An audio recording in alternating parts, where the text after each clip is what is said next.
Hello students, today we are going to study structuralism and post-structuralism. Earlier we have studied structure, sign and play in the discourse of human sciences by Jacques Derrida, and I have told you that it is inevitable to understand structuralism before reading this essay, Structure, Sign and Play in the Discourse of Human Sciences, because this essay is related to post-structuralism.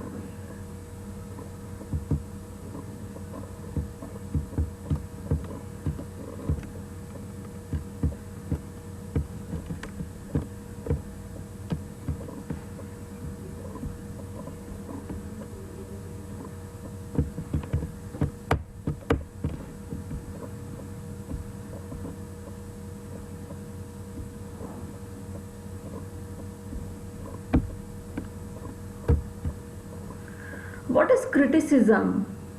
The word criticism is derived from the Greek word meaning judgment. Its function is to examine the excellencies and defects of a work of literature. Criticism is the art of estimating or evaluation or assessment of the quality and character of a work of art and the function or a work of critic. Qualification of a critic. According to T.S. Eliot regards that the whole of European literary tradition from Homer down to his own day as one tradition, and enjoins the critic to acquire as much of it as he can. It is only such knowledge that can enable the critic to judge particular works in a proper perspective. So here it is necessary for you to keep the whole tradition or whole criticism in your mind before reading an individual work of art. For our convenience, we can divide literary criticism into two parts: classical criticism and literary theory.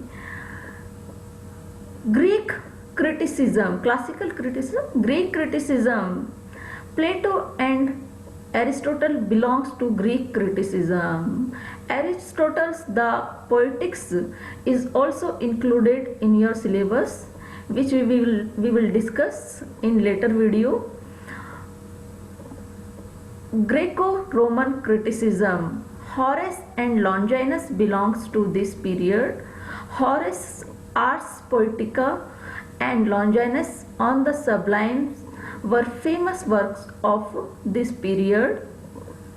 Sir Philip Sidney and Ben Jonson belongs to Renaissance criticism. Sir Philip Sidney's The Apology for Poetry is a remarkable work of this period.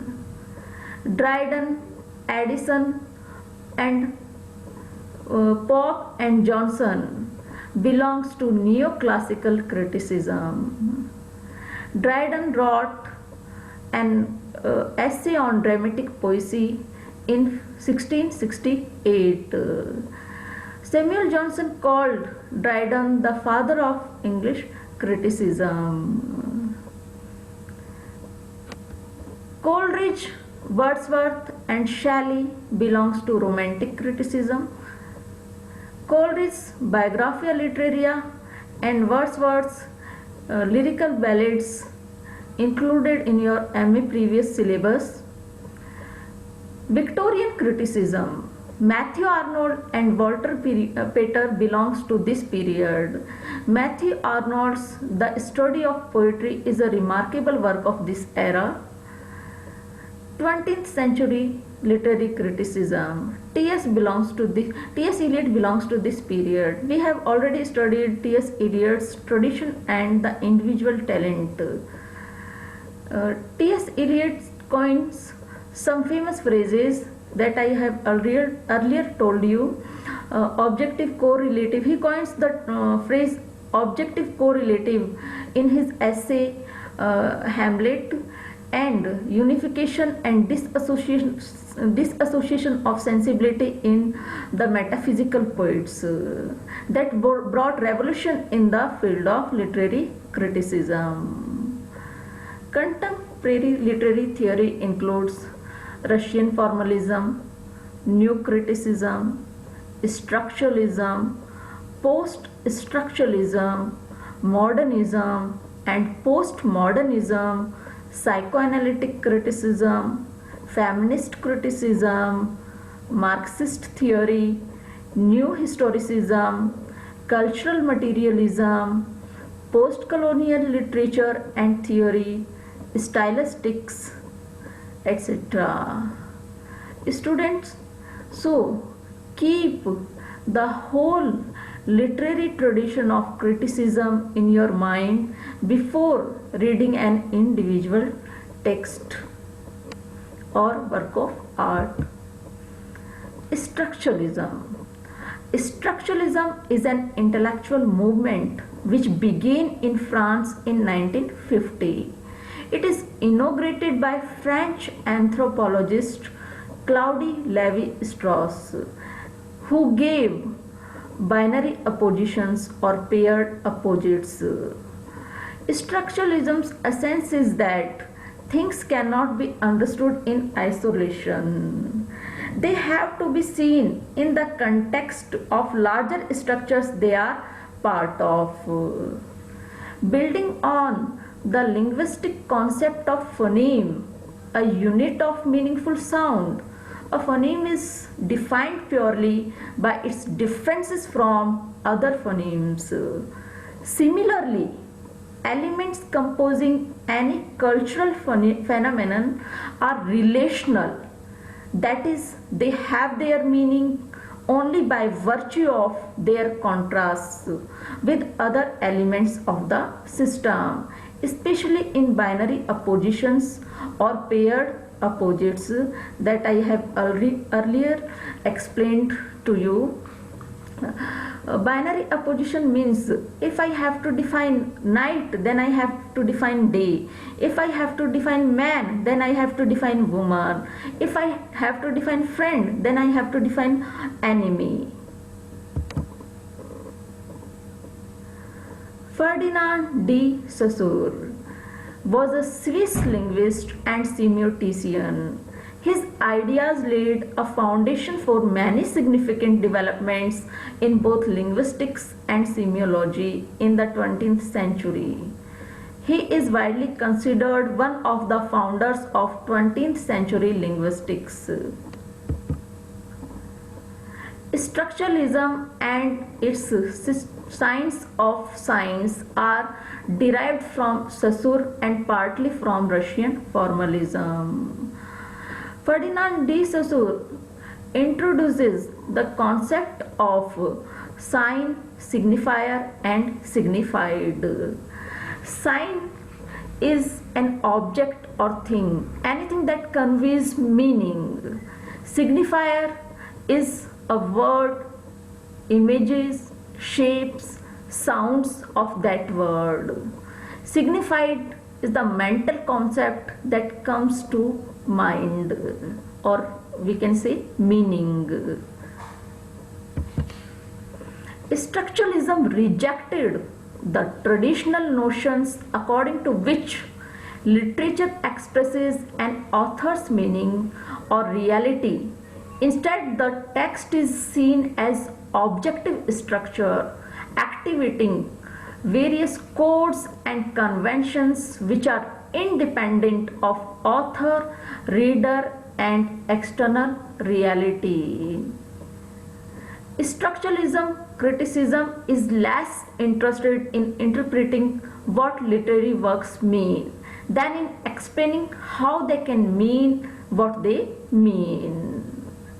The French critic Roland Barthes was an outstanding practitioner of structuralist literary analysis notably in his book S/Z in 1970. Post-structuralism or deconstruction. Post-structuralism is a school of thought that emerged partly from within French structuralism in the 1960s. Post-structuralism reacted against the scientific objectivity and comprehensiveness of structuralists.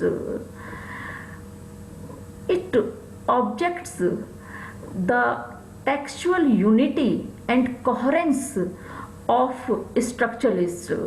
It believes in disunity of a text or incoherence. The term post-structuralism covers deconstruction, the philosophical works of Jacques Derrida, later works of Roland Barthes, the psychoanalytical theories of Jacques Lacan and Julia Kristeva, the historical critiques of Michel Foucault, and the cultural and political writings of Jean-François Lyotard and Gilles Deleuze.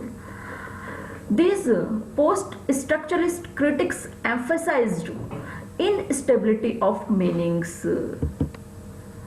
Post-structuralists sought to undermine any theoretical system that claimed to have universal validity, that claimed to have fixed meanings, permanent center, absolute entities. These critics favored free play of meanings, stressing the indeterminacy of text. In their view, there can never be one interpretation of a text. One interpretation of a text leads to another interpretation, and the another interpretation leads to infinity. What is the difference between structuralism and post-structuralism? Structuralism attempts to reach objectivity, while post-structuralism denies objectivity. Structuralism asserts that there is a close connection between the signifier and signified, while post-structuralism denies the very existence of signified or a fixed meaning or a permanent center.